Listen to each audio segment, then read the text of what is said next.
ఈ press meet సందర్భంగా నేను చెప్పదలుచుకుంది ఏంటంటే, వినుకొండ బార్ అసోసియేషన్లో సభ్యులైనటువంటి సీనియర్ న్యాయవాది అయినటువంటి రామకోటేశ్వరరావు గారు ఎంఎన్ ప్రసాద్ గారి ఆయన గురించి ఎట్ల పడితే అలా మాట్లాడి బురద జల్లే విషయం చేశారు.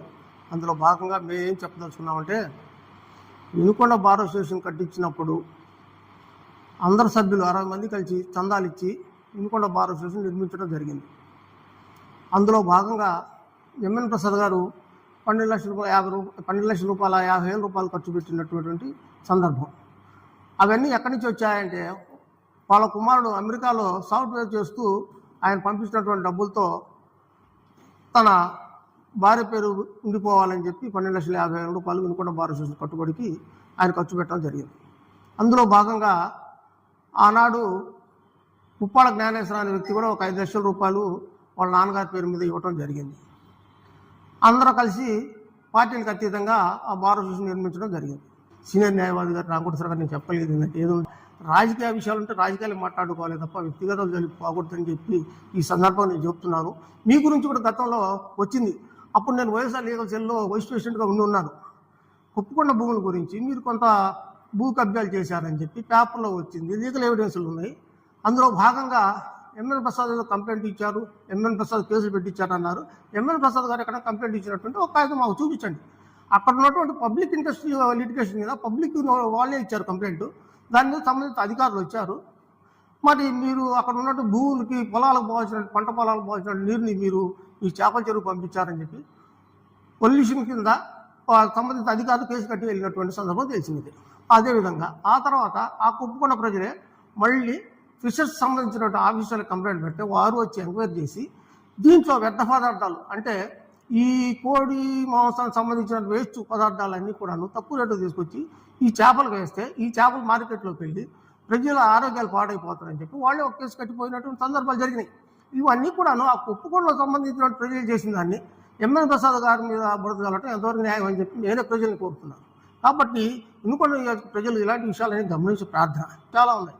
మరి నాలాంటి ఒక బీసీలలో వీతరైనటువంటి వాళ్ళని నేను మాట్లాడితే రేపు నాకు భవిష్యత్తులో నాకు ఏదైనా దాడులు జరిగితే రామకోటేశ్వరరావు గారి బాధ్యులు అని చెప్పి ఈ ప్రెస్ మీటింగ్ తెలియపరుస్తూ ఈ అవకాశం ఇచ్చిన అందరికీ ధన్యవాదాలు తెలుపుకుంటూ ముగిస్తున్నాను. ఈరోజు సీనియర్ న్యాయవాది అయినటువంటి ఒక సీనియర్ న్యాయవాది గారు ప్రెస్ మీట్ పెట్టి కొన్ని మాటలు మాట్లాడడం చూసాము. ఆ మాటలు ఎలా ఉన్నాయనంటే, అవి పొలిటికల్గా చూడకుండా ఏదో ఒక వ్యక్తిగతంగా చూసి పొలిటికల్గా ఏదో డెవలప్మెంట్ చేసాము, అది చేసి ఇది చేసామని చెప్పేసి చెప్పడానికి చెప్పుకోలేక ఏం చేయలేదు కాబట్టి చెప్పుకోలేకపోతున్నారు. సో దాన్ని ఏం చేస్తున్నారు, ఒక డైవర్షన్ పాలిటిక్స్కి తెరలేపి అక్కడేదో కుంభకోణం జరిగింది, దాన్ని ఆరాధిస్తాను దీన్ని ఆరాధిస్తాను అని చెప్పేసి ఇస్తారు. ఇప్పుడు ఒక బార్ అసోసియేషన్ అనేది అందరూ ఆకాంక్ష మేరకు కట్టుకున్నారు. కట్టిన తర్వాత దానికి ఒక ఏమైనా ఫండ్ ఏమైనా క్రియేట్ చేసినారా ఇంతవరకు? ఆ ఫండ్ అనేది ఎంత క్రియేట్ చేశారు, ఏముంది ఏం లేదనేది ప్రతి దాంట్లో ఉన్న ప్రతి న్యాయవాదికి తెలుసు అనమాట.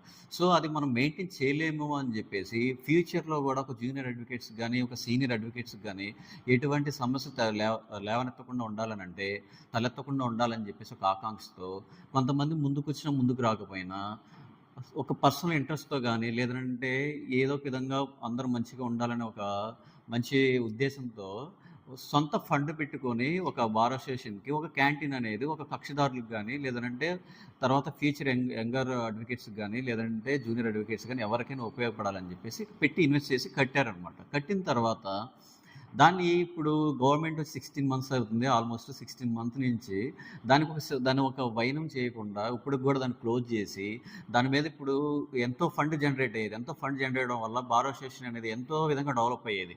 సో దానికి అసలు ఒక ఫండ్ అనేది లేదు. ఒక ఫండ్ లేకుండా ఏం లేకుండా దాంట్లో ఎలాంటి అవినీతి ఉంటుంది, ఎలాంటి ఆరోపణలు ఉంటాయి, శంకుస్థాపన రాయేశారు, తర్వాత ఎవరు కట్టారు, తర్వాత ఎవరు ఓపెన్ చేశారు, సో ఇవన్నీ ఉంటాయి కదా. సో ఇవన్నీ ఏంటంటే ఒక డైవర్షన్ పాలిటిక్స్కి ఒక వే అనమాట.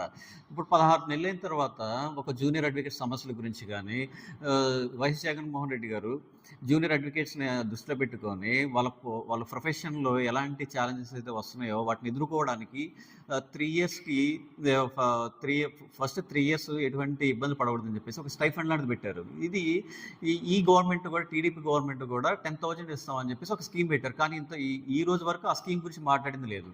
దాంతోపాటు ఇక్కడ మన కాలకట్ట దగ్గర ఐ లవ్ యూ బ్రహ్మనాయుడు గారు నీట్గా కాలకట్ట డెవలప్ చేసి చెప్పేసి దాని మీద ఒక బోర్డు పెడితే వీళ్ళు ఏం చేశారు, దానికున్న పైన ఒక 4 లక్షల రూపాయలు దాన్ని ఒక 10 లక్షల రూపాయలకి ఒక టెండర్ లాంటిది ఏది వేసి అక్కడ కట్టి అక్కడ ఒక ఐ లవ్ యూ వినుకొండ అని చెప్పేసి అక్కడ పెట్టారు. అది వాళ్ళు వినుకొండ మొత్తం మీద ఈ స్పాన్ ఆఫ్ 16 monthsలో చేసిన డెవలప్మెంట్ ఏంటంటే రెండోది వేయడం అనమాట. ఐ లవ్ యూ వినుకొండ, లేదంటే మున్సిపల్ చైర్మన్ అని చెప్పి సంథింగ్ ఏదో పేరు రాయడం, వీళ్ళు చేసిన డెవలప్మెంట్. సో ఈ డెవలప్మెంట్ మీద జనాలు వ్యతిరేకిస్తారని చెప్పేసి ఏదో ఒక విధంగా ఒక పార్టీకి వెన్నుముకలాగా, ఒక పార్టీకి మంచి వాయిస్ లాగా, లేదంటే ఎవరైతే ముందుకు వచ్చి మంచి పార్టీ నడిపించడం కానీ మాట్లాడడం కానీ చేస్తున్నారో వాళ్ళు ఏదో విధంగా ఒక నడ్డి వీర్చాలి, ఏదో ఒక విధంగా వాళ్ళని సర్ప్రెస్ చేయాలి అని చెప్పేసి ఒక వ్యక్తిగత విమర్శలు చేసి ఏదో భయపెద్దామని చూస్తున్నారు. సో ఇక్కడ ఎలా ఉంటుందంటే వైఎస్ఆర్సీపీ పార్టీ అనేది ఎప్పుడు ఎవరికి ఏం భయపడదు, ఎప్పటికీ ఎవరికి తల వంచే పరిస్థితి అయితే ప్రజెంట్ అయితే లేనే లేదు. ఎప్పుడైనా సరే స్ట్రాంగ్గా ఢీకొంటాం, స్ట్రాంగ్గానే ఆన్సర్ చేస్తాం. ఏదైనా ఉంటే బై పొలిటికల్ వే రావాలి కానీ ఏదో ఒక లేని దాన్ని బూచీకు చూపించి ఏదో చెప్దామని చెప్పేసి ట్రై చేస్తూ ఉన్నారు.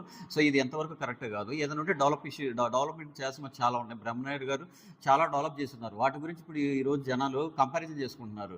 కానీ ఏం చేయాలి, ఏం చేయకూడదు అనే దాని గురించి, డెవలప్ చేసే దాని గురించి ఎక్కువ దృష్టి పెడితే చాలా బాగుంటుందని చెప్పేసి మనస్ఫూర్తి కోరుకుంటున్నాను.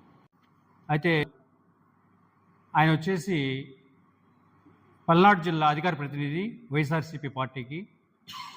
ఆయన రాజకీయంగా అభివృద్ధి గురించి మాట్లాడారు. ఆ అభివృద్ధి గురించి మాట్లాడాలి, దాన్ని ఎదుర్కోలేక మీరు ఆయన పర్సనల్ విషయాలు తీసుకొచ్చి తప్పుదో పట్టించే కార్యక్రమం చేస్తున్నారు.